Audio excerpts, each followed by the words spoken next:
ചെയ്ത് നിന്റെ അനിയത്തിമാരെയും കൊണ്ട് ഇവിടെ നിന്ന് പോകൂ ഗൗതം.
എന്താ അമ്മേ ഇത്? ആരാ എഴുതിയതെന്ന് എല്ലാരും ചോദിച്ചപ്പോ അവസാനം വരെ ഒന്നും പറയാതെ മിണ്ടാതിരുന്നിട്ട് ഇപ്പൊ വന്ന് എന്തിനാ പറയുന്നേ? പെണ്ണിന് താല്പര്യമില്ലെങ്കിൽ പിന്നെ എന്തിനാ ഈ കല്യാണം അനിയാ? ധൃതി പിടിച്ചൊരു തീരുമാനം എടുക്കരുത്.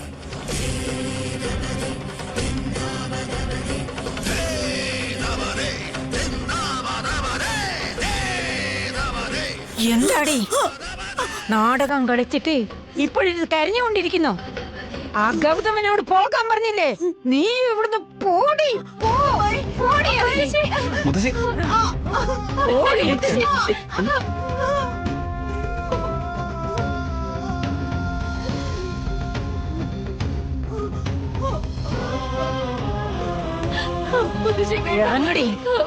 വേണ്ട മുത്തശ്ശി.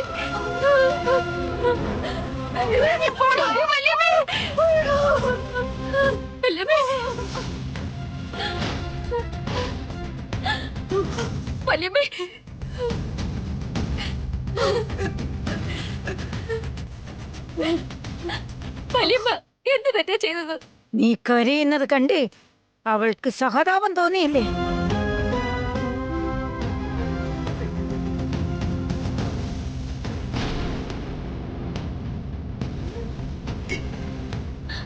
നല്ല മഴ വരുന്നുണ്ട്. വാ വലിയമ്മേ.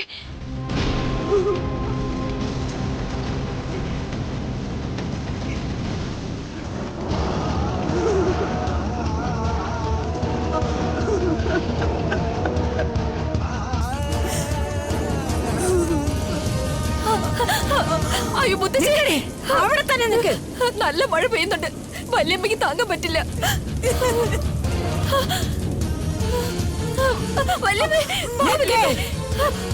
നിങ്ങൾ അകത്തോട്ട് കയറി വരണ്ട. എന്റെ മനസ്സെരിഞ്ഞുകൊണ്ടിരിക്കുകയാണ്. അതടങ്ങുന്നത് വരേക്കും നിങ്ങൾ ഇവിടെ തന്നെ നിന്നാ മതി.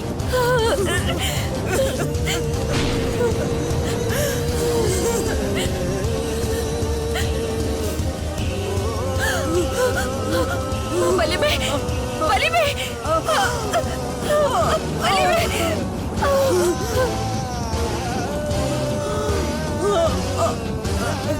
എന്താടാ നോക്കിക്കൊണ്ടിരിക്കുന്നേ? വാ പോകാം. അമ്മേ ഒരു മിനിറ്റ്.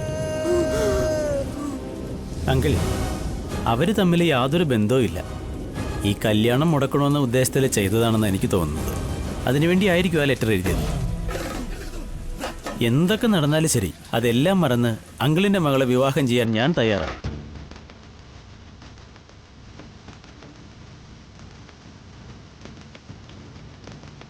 എടാ എന്താടാ നീ പറയുന്നേ? അമ്മേ, അമ്മ മിണ്ടായിരിക്കേ.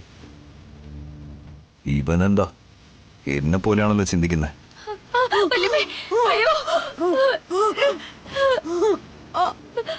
മുത്തശ്ശി, വലിയമ്മയുടെ ജീവന് തന്നെ ആപത്തുണ്ടാവുമെന്ന് തോന്നുന്നു. ദേവി ഇതൊന്ന് അകത്തേക്ക് കയറ്റുമോ? ദേവേട്ടാ, വല്യമ്മ ഒന്ന് അകത്തേക്ക് കയറ്റൂ. അയ്യോ, ഞാനിപ്പോ എന്ത് ചെയ്യും മോളെ? പ്ലീസ്. അച്ഛൻ, മുത്തശ്ശി, ഇവരുടെയൊക്കെ വാക്ക് ഞാൻ ധിക്കരിച്ച വീണ്ടും നിങ്ങൾക്ക് എന്തൊക്കെ ശിക്ഷ തരുമെന്ന് ഓർത്ത് എനിക്ക് നല്ല ഭയമുണ്ട്. അവൾ ചത്തു പോകുന്നിടത്ത് നീ എന്തിനാ വിഷമിക്കുന്നേ? ചാവട്ടെ, നിന്ന് ചാവട്ടെ.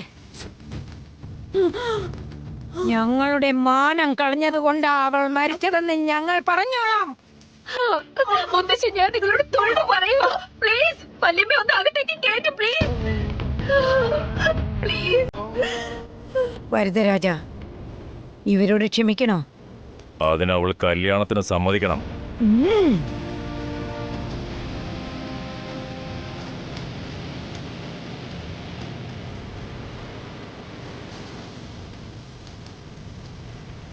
നിന്റെ കല്യാണത്തിന്റെ കച്ചേരി നിനക്ക് കേൾക്കണോ, അതോ നിന്റെ വല്യമ്മ മരിക്കുമ്പോഴുള്ള കരച്ചൽ നിനക്ക് കേൾക്കണോ എന്ന് നീ തന്നെ തീരുമാനിക്കേ.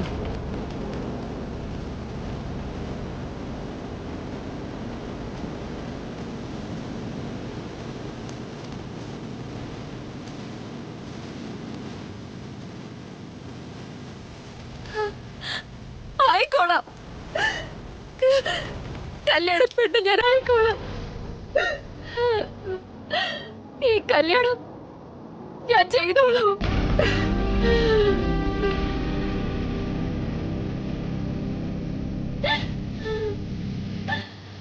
നിങ്ങളോട് അപേക്ഷിക്കുക, വല്യമ്മ അകത്തേക്ക് കയറ്റി വിടണം. പ്ലീസ് കേറിപ്പോ. വല്യമ്മേ, വല്യമ്മേ, വല്യമ്മേ, വാ, വാ.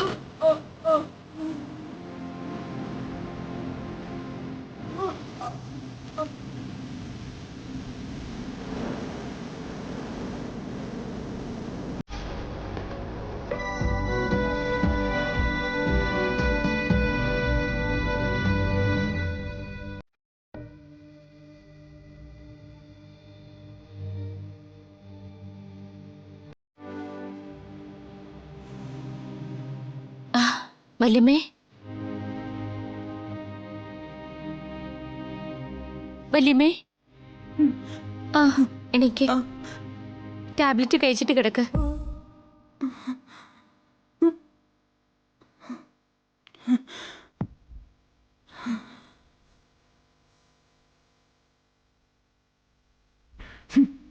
ഇതൊരെണ്ണം കഴിച്ചാൽ വേദന കുറയും. അതേസമയം 10 എണ്ണം ഒരുമിച്ച് കഴിച്ചാ പിന്നെ ഒരിക്കലും എനിക്ക് ഈ മരുന്ന് കഴിക്കേണ്ടി വരില്ലല്ലോ. എന്തിനാ വല്യമ്മ ഇങ്ങനെയൊക്കെ പറയുന്നേ? വല്യമ്മ നന്നായി ഇരിക്കണം എന്നുള്ളതുകൊണ്ടല്ലേ ഞാൻ ഈ കല്യാണത്തിന് സമ്മതിച്ചേ. ഈ വീട്ടിലെ മരുമകളായിട്ട് വന്നത് മുതൽ ഞാൻ നരകത്തിലെ പോലെയാ ജീവിക്കുന്നത്. എനിക്ക് ആസ്മയുണ്ടെന്നോർത്ത് ഒരിക്കലും ഞാൻ ദുഃഖിച്ചിട്ടില്ല. ബുദ്ധിമുട്ടുണ്ടായാലും കുറച്ച് സമയത്തേക്ക് അതുണ്ടാവും. എന്നാൽ എന്റെ ഹൃദയം തന്നെ അങ്ങ് നിന്ന ആർക്കും ഒരു ഭാരമാവില്ല. ഇങ്ങനെയുള്ള വാക്കുകളൊന്നും വല്യമ്മ ഇപ്പൊ പറയരുത്. മഴയിൽ നനയുകയാണെങ്കിൽ കണ്ണുനീര് പുറത്തു കാണില്ലെന്ന നിന്റെ മുത്തശ്ശിയുടെ ചിന്ത. അതല്ലാതെ നമുക്ക് എന്തെങ്കിലും സംഭവിക്കുമോ എന്നുള്ള സഹതാപം ഒരിക്കലും അവർക്കുണ്ടാവില്ല. അല്ല, നീ എന്തിനാ ശിവാനി എന്നെ വീട്ടിലേക്ക് കൂട്ടിക്കൊണ്ടുവന്നത്? ഞാൻ മരിച്ചു പോയിരുന്നെങ്കിൽ ഈ വിവാഹമെങ്കിലും മുടങ്ങുമായിരുന്നല്ലോ. ഞാൻ അമ്മയില്ലാത്ത പെണ്ണല്ലേ, സ്വന്തം മകളായിട്ടല്ലേ വല്യമ്മ എന്നെ വളർത്തിയത്. വല്യമ്മ ഇല്ലായിരുന്നെങ്കിൽ ഞാൻ ജീവനോടെ ഉണ്ടാവുമായിരുന്നോ? എനിക്ക് വേണ്ടി വിവാഹത്തിന് സമ്മതിച്ചു. ഞാനിനി എത്ര കാലം ഉണ്ടാകും ശിവാനി? ദേ നോക്ക്, വീണ്ടും ഇത് പറയരുത്. ഞാൻ പറയുന്നത് കേട്ട് നിന്റെ വല്യച്ഛന്റെ ശത്രു ആയിക്കൊണ്ടിരിക്കുക. നിന്നെ ഈ പ്രശ്നത്തിൽ നിന്നും പുറത്തു കൊണ്ടുവരാൻ വേണ്ടിയാ അവൻ കത്തെഴുതിയത്. അവന്റെ അമ്മ സാവിത്രിയെ പോലെ തന്നെയാ. ആർക്ക് വിഷമമുണ്ടായാലും സഹിക്കില്ല. എതിരെ നിൽക്കുന്നത് ദൈവമാണോ ചെകുത്താനാണോന്ന് പോലും അവൻ ചിന്തിക്കാറേ ഇല്ല. അന്യായത്തെ ഉന്മൂലനം ചെയ്യണം, നിരപരാധികളെ സംരക്ഷിക്കണം. അതേ വല്യമ്മേ, കുട്ടിക്കാലത്ത് സാവിത്രി അമ്മായിയുടെ ധൈര്യം ഞാൻ കണ്ടിട്ടുണ്ട്. ഇപ്പോ ഗൗതം ചേട്ടന്റെ ധൈര്യം കാണുന്നുണ്ട്. ശംഖും ചക്രവും ഗദയും ഇല്ലാത്ത നരസിംഹമാണ് നമ്മുടെ ഗൗതം.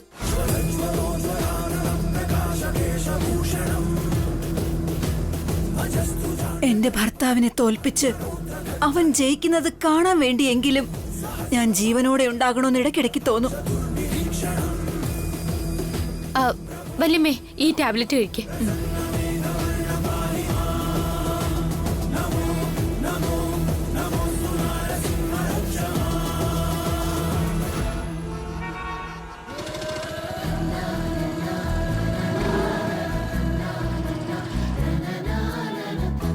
ചേട്ടാ, രാവിലെ കസ്റ്റമർ വരുമെന്ന് കരുതിയപ്പോ കഷ്ടമാണല്ലോ വന്നു കയറുന്നേ.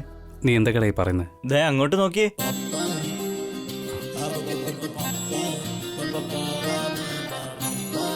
നീ പറഞ്ഞത് സത്യോടാ? എന്താ പറഞ്ഞത്? അതൊക്കെ പോട്ടെ, നീ വന്ന കാര്യം പറഞ്ഞിട്ട് വേഗം പോവാൻ നോക്ക്. ഞാൻ വന്നത് തന്നെ നിങ്ങൾ എന്തിനാ ലെറ്റർ എഴുതിയതെന്ന് ചോദിക്കാൻ വേണ്ടിട്ടാ. അത് നിനക്ക് എഴുതിയൊന്നുമല്ല. ചേട്ടാ, ചേട്ടൻ ലെറ്റർ എഴുതുന്നെങ്കിൽ എങ്ങനെയുള്ള ഫിഗറിനാ എഴുതുന്നതെന്ന് എനിക്കറിയാം. ഏയ് നന്ദു, ഒറ്റ ഒരെണ്ണം തന്നോണ്ടല്ലോ അവിടെ നീ താഴെ വീഴുന്നി. എന്റെ കാര്യത്തിൽ ഇടപെട്ടോണ്ടല്ലോ കഴുത്ത് ഞെരിച്ചിളഞ്ഞ. നീ എന്തിനാ അവനോട് ദേഷ്യം കാണിക്കുന്നത്? പിന്നെ എന്റെ ദേഷ്യം ഞാൻ നിങ്ങളോട് കാണിക്കണോ? അങ്ങോട്ട് മാറിയുന്ന ആറടി മാറി നീ എന്നോട് സംസാരിച്ചാ മതി. ഞാൻ അതിന് ഇരുമ്പോ കാന്തോ ഒന്നും അല്ല നിങ്ങളോട് ഒട്ടി നിന്ന് സംസാരിക്കാൻ. അല്ല, സ്വന്തക്കാരിയായ എന്നോട് അടുത്ത് നിന്ന് സംസാരിക്കാൻ പറയാതെ ഇങ്ങനെ മാറി നിന്ന് സംസാരിക്കാൻ പറയുന്നത് എന്തിനാണെന്നാ എനിക്ക് മനസ്സിലാവത്തെ. നിശ്ചയം കഴിഞ്ഞ പെണ്ണാ നീ. അതിന് എന്റെ ചേട്ടൻ ചേട്ടനല്ലാതെയാവോ? എന്നെ ഇങ്ങനെ ടെൻഷൻ അടിപ്പിക്കാത്ത കാര്യം എന്താന്ന് വെച്ചാ പറ. സത്യം പറ, എന്നെ ഓർത്ത് വിഷമിച്ചിട്ടല്ലേ ചേട്ടൻ അങ്ങനെ ഒരു ലെറ്റർ എഴുതിയത്? നോക്ക്, എനിക്ക് നിന്നോട് ഇഷ്ടമൊന്നും ഉണ്ടായിട്ടല്ല. ഇഷ്ടമില്ലാത്തൊരു കല്യാണത്തിന് ഒരു പെണ്ണ് തയ്യാറെടുക്കേണ്ടി വരുന്ന കഷ്ടം ഓർത്തിട്ട് മാത്രമാണ് ഞാൻ ആ കത്ത് എഴുതിയത്.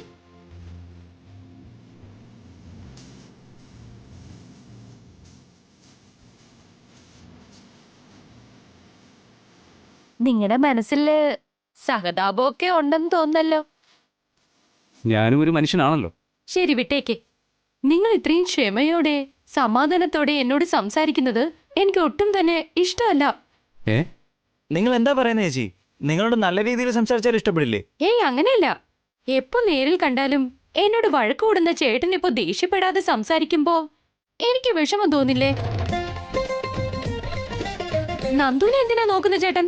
എന്നെ നോക്കൂ, എന്റെ കണ്ണിലേക്ക് നോക്ക്. ദേഷ്യം വരട്ടെ, ദേഷ്യം വരട്ടെ. എന്നെ കടിക്കണമെന്നോ മാന്തണമെന്നോ ഒക്കെ തോന്നുന്ന തരത്തിലുള്ള ദേഷ്യം നിങ്ങൾക്ക് വരുമ്പോ നിങ്ങളുടെ വായിന്ന് വരുന്ന വാക്കുകള് എനിക്ക് കേൾക്കണമെന്ന് മോഹമുണ്ട്. നിനക്കെന്താ ഭ്രാന്താ? ഇല്ല ഇല്ല, നിങ്ങൾ ദേഷ്യപ്പെട്ടില്ലെങ്കിൽ എനിക്ക് ഭ്രാന്ത് പിടിക്കും പോലെ തോന്നും. നിങ്ങൾ എപ്പോഴും എന്നോട് വഴക്കിടണം. നിങ്ങൾ ഇത്രയും നല്ലവനാവുന്നത് എനിക്ക് ഇഷ്ടമല്ല ചേട്ടാ. നന്ദു, എന്താട്ടാ? ഈ കസ്റ്റമറോടെ സാധനം വാങ്ങിക്കാൻ വന്നതല്ല, ഏതോ വട്ട് കേസാണെന്ന് തോന്നുന്നു. നീ ഹോസ്പിറ്റലിലേക്കുള്ള വഴി പറഞ്ഞോളൂ. നിങ്ങൾക്ക് മനസ്സിലായോ ചേച്ചി? നിശ്ചയം കഴിഞ്ഞ ഉടനെ നിങ്ങൾക്ക് ഭ്രാന്ത് പിടിച്ചെന്ന് പറയാതെ പറഞ്ഞതാ ഗൗതമേട്ടൻ. ഒരു പ്രാവശ്യം ഡോക്ടറെ കാണുന്നത് നല്ലതല്ലേ? എന്ത്? എനിക്ക് ഭ്രാന്ത് പിടിച്ചെന്നോ? എന്തോന്ന് അടുത്തടുത്ത് വരുന്നത്? വരും. എന്നെ ഭ്രാന്തി എന്ന് പറഞ്ഞാലുണ്ടല്ലോ ഞാൻ ഇങ്ങനെ അങ്ങോട്ട് മാറിക്ക്. ചേട്ടാ ചേട്ടാ ചേട്ടാ.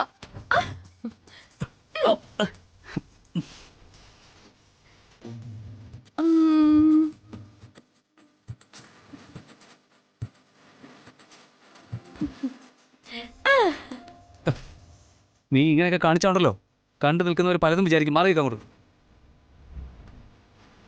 ഞാൻ സംസാരിക്കുമ്പോ കുട്ടിക്കാലം മുതലേ എന്നോട് വഴക്കിടുന്ന ഒരാള് പെട്ടെന്ന് ഇങ്ങനെ മാറിപ്പോയാ അതിന്റെ കാരണം എന്താണെന്ന് അറിയണ്ടേ? നിങ്ങൾ എന്തുകൊണ്ടാ ഇങ്ങനെ ആയെന്ന് ആലോചിച്ച് എനിക്ക് വല്ലാത്ത ടെൻഷനാ. നിങ്ങൾക്ക് എന്തോ കുഴപ്പമുണ്ടെന്ന് എനിക്ക് സംശയം തോന്നുന്ന സ്വാഭാവികമല്ലേ? എനിക്കെന്ത് കുഴപ്പം? ഞാൻ നന്നായിട്ട് തന്നെ ഇരിക്കുന്നത്. ഞാൻ അതിനേക്കാൾ നന്നായിരിക്കുക. ഞാൻ നിന്നെ സുന്ദരിയാണെന്നൊന്നും പറഞ്ഞിട്ടില്ല. അങ്ങനെ പറയേണ്ട ആവശ്യമൊന്നുമില്ലല്ലോ. നിങ്ങൾ എന്തെങ്കിലും ഒന്ന് എന്നെ പറഞ്ഞില്ലെങ്കിൽ എന്റെ മനസ്സ് വേദനിക്കില്ലേ? എന്തെങ്കിലും പറഞ്ഞ് ചീത്ത വിളിക്ക്. എനിക്ക് നന്നായിട്ട് ചീത്ത പറയാൻ അറിയാം. ഞാൻ പറയട്ടെ? ചുമ്മാ ഇരിയടാ, ആവശ്യമില്ല അവളോട് സംസാരിക്കാൻ നിൽക്കല്ലേ. വഴക്ക് പറഞ്ഞേ, 2 വാക്കെങ്കിലും എന്നെ ഒന്ന് വഴക്ക് പറഞ്ഞാ ഞാൻ വന്ന പോലെ അങ്ങ് പൊക്കോളാം. ഇഷ്ടമില്ലാത്ത കല്യാണത്തെ പറ്റി ഓർത്ത് നിന്റെ മാനസിക നില ആകെ തെറ്റിയിരിക്കുക. മര്യാദയ്ക്ക് ഇവിടുന്ന് പോകാൻ നോക്ക്. എന്നെ പോകാൻ പറയാതെ എന്നെ വഴക്ക് പറയും. എന്നോടൊന്ന് ദേഷ്യപ്പെടും പ്ലീസ്.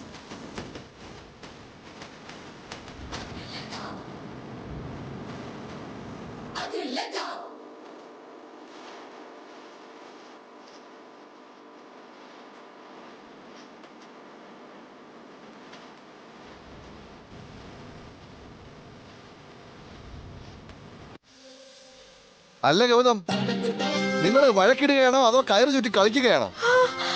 വഴക്ക് ഓടിക്കൊണ്ടിരിക്കുക. അല്ല നിങ്ങൾക്ക് എന്താ വേണ്ടേ? ഒരു പാക്കറ്റ് ബ്രെഡ് തന്നെ. ആ ശരി. എന്താ ഇത്? എന്നെ കെട്ടിയിട്ടിരിക്കുകയാണോ? ഞാൻ നിന്നെ കെട്ടിയൊന്നുമല്ല, ഇത് നീ തന്നെ ചുറ്റിയതാ. എന്താടാ നോക്കിക്കൊണ്ടിരിക്കുന്നത്? വന്ന് അഴിക്കാൻ നോക്ക്. ആ ഒരു മിനിറ്റ്. മഞ്ഞച്ചരട് കൊണ്ട് കെട്ടുന്നതിന് പകരം ഈ കടയിലോട്ട് വന്ന് ഈ ചണനൂല് കൊണ്ട് കെട്ടിയിട്ട് പോയെന്ന് നാട്ടുകാർ പറയും.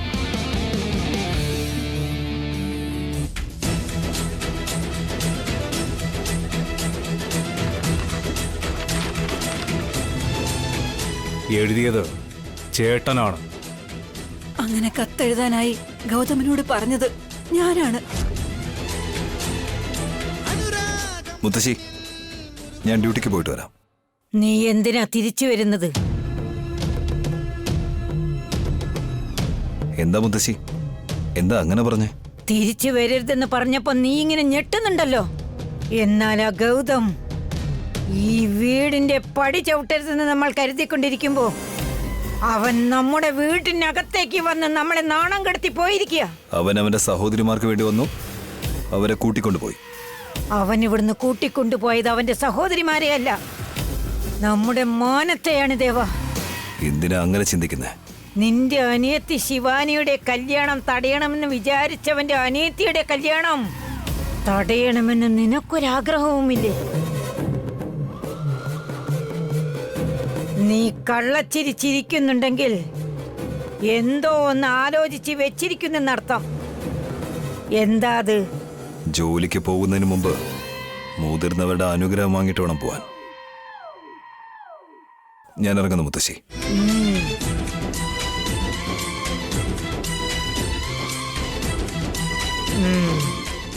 എന്റെ പേരക്കുട്ടി ചെയ്തോളും, വേണ്ടതെല്ലാം ചെയ്തോളും, ന്യായമായി തന്നെ ചെയ്യും. സ്നേഹിക്കാൻ വേണ്ടിയല്ലേ?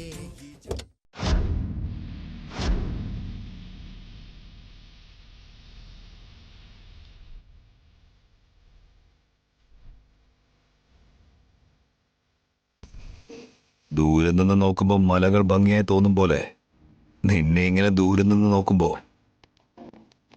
എന്ത് ഭംഗിയാണ് ലക്ഷ്മി നിനക്ക്. ഞാൻ നിന്റെ അടുത്തേക്ക് വരാൻ ശ്രമിക്കുമ്പോ നീ എന്നെ വിട്ട് അകന്നു പോവുകയാണല്ലോ. ഛേ,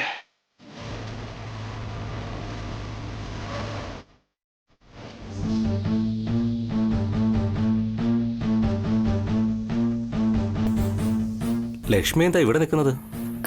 എന്റെ ഏട്ടൻ ഇപ്പൊ വരും. ഓ, ഫോൺ ചെയ്തായിരുന്നോ?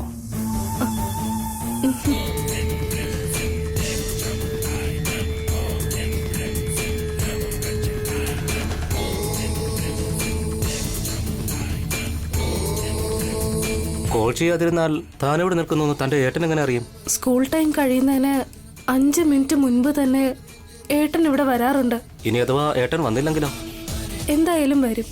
മറന്നുപോയാ? അതൊരിക്കലും സംഭവിക്കില്ല. ശരി വിട, ഇന്ന് ഒരു ദിവസത്തേക്ക് ഞാൻ തന്നെ ഡ്രോപ്പ് ചെയ്യാം.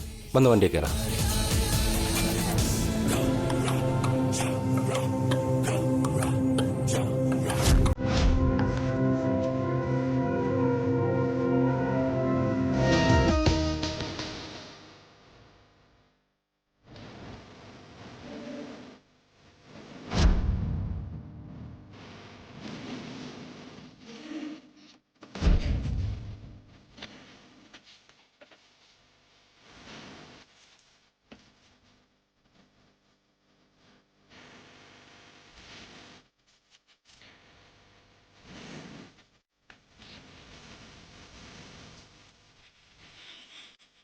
നിനക്ക് എന്താടാ ജോലി ഇവിടെ?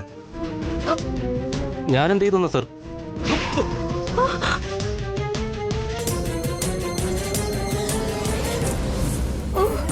പെൺകുട്ടികളെ ശല്യം ചെയ്തോടാ.